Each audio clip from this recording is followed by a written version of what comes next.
मोदी जी बैठे बैठे बोर हो रहे हैं, अंताक्षरी खेलें क्या? टाइम पास हो जाएगा। ओबीसी जी, अंताक्षरी में क्या रखा है? गाने माने तो सब सुने हुए हैं। मोदी जी आज हमको एक हंसी मजाक की कहानी सुनाएंगे। सुनाओ मोदी जी, सुनाओ मोदी जी, ऐसी कहानी सुनाओ कि मजा आ जाए। अरे भैया अखिलेश, मोदी जी कहानी सुनाएंगे तो मोदी जी को कुछ खिला पिला देना, नहीं तो खाली फोकर मोदी जी का मुंह क्यों दुखाते हो? लालू जी, तुमको बड़े खाने पीने की बात पड़ी रहती है। चलो मैं एक पाव जलेबी खिला दूंगा मोदी जी को। मोदी जी सुनाओ कहानी। हाँ तो भैया हम सुनो, पर कहानी के बीच में अपनी टांग हाथ मत लगाना।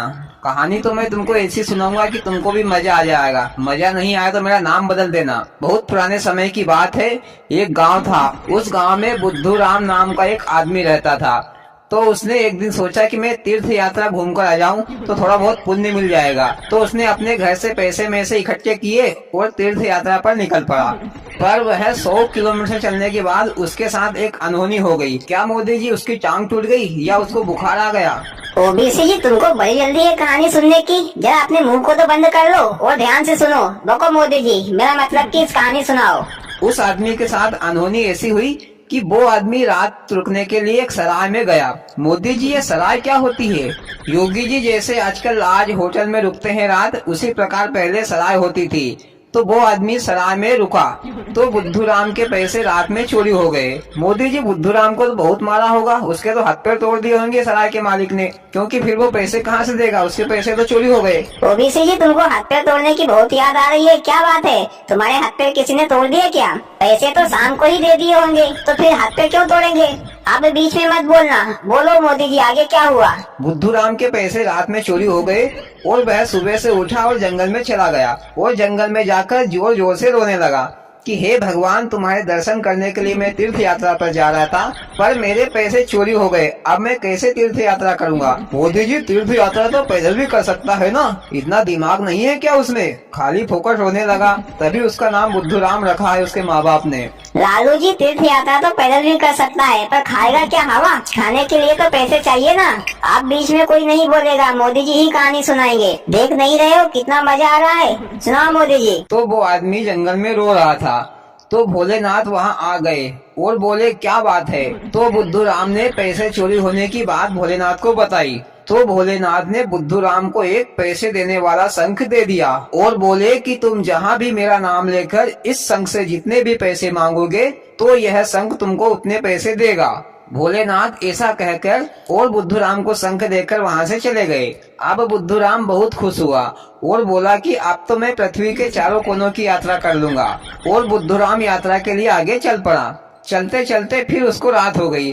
फिर वह एक सराय में रात रुका और शंख को रखकर शंख से पैसे मांगने लगा। बुद्धू राम ने अपनी जरूरत के हिसाब से शंख से 1000 रुपए मांगे तो शंख ने उसे तुरंत 1000 रुपए दे दिए। ये सब सराय का मालिक देख रहा था। तो सराय के मालिक ने सोचा, क्यों नहीं मैं इस आदमी का ये शंख चुरा लेता हूँ, तो फिर मुझे कोई काम करने की जरूरत ही नहीं पड़ेगी। तो सराय के मालिक ने वो पैसे देने वाले शंख को चुरा लिया। सुबह हुई तो बुद्धू राम ने देखा कि उसका शंख उसके पास नहीं है। तो फिर बुद्धू राम उठकर जंगल में चला गया और जाकर जोरों से रोने लगा। तो बुद्धू राम की रोने की आवाज सुनकर भोलेनाथ आ गए और बोले, क्या हुआ?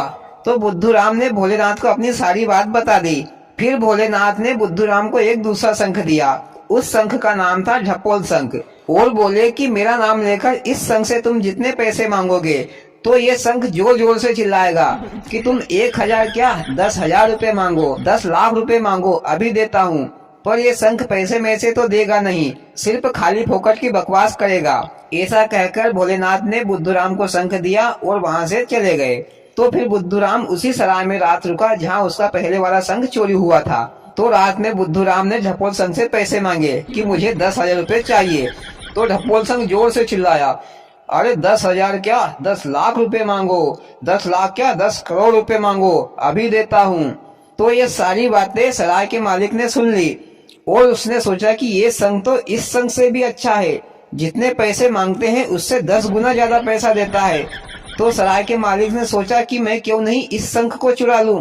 और रात में सराय के मालिक ने जो पैसे देने वाला शंख था उसको लाकर बुद्धू राम के पास रख दिया और वो जो ढपोल शंख था जो पैसे नहीं देता था उस शंख को चोरी से उठाकर ले गया। और बुद्धू राम सोया हुआ नहीं था, वो मात्र सोने का बहाना कर रहा था। रात बीत गई और सुबह हो गई। सुबह हो गई तो बुद्धूराम अपने वो पैसे देने वाले शंख को लेकर वहां से चल दिया। फिर सराय के मालिक ने उस ढपोल संघ से 5 लाख रुपए मांगे तो ढपोल संघ जोर से चिल्लाने लगा, अरे 5 लाख क्या, 50 लाख रुपए मांगो, 5 करोड़ रुपए मांगो, अभी देता हूँ। ढपोल संघ ने बोल तो दिया लेकिन पैसे नहीं दिए। तो सराय के मालिक ने बोला, मेरे बाप 50,000 ही दे दो। फिर जोर से चिल्लाने लगा ढपोल संघ कि 50,000 क्या, 5 लाख रुपए मांगो, 50 लाख रुपए मांगो, पर देता लेता कुछ नहीं। तो फिर सराय का मालिक समझ गया कि बुद्धूराम ने होशियार आदमी को बुद्धू बना दिया और मैं मेरी लालच में खुद ही फंस गया। और बुद्धूराम ने चारों धाम की तीर्थ यात्रा की। वाह मोदी जी, क्या कहानी थी, मजा आ गया। भैया तुमको कहानी पसंद आई हो तो वीडियो को लाइक और चैनल को सब्सक्राइब जरूर करें। भोलेनाथ सबके साथ।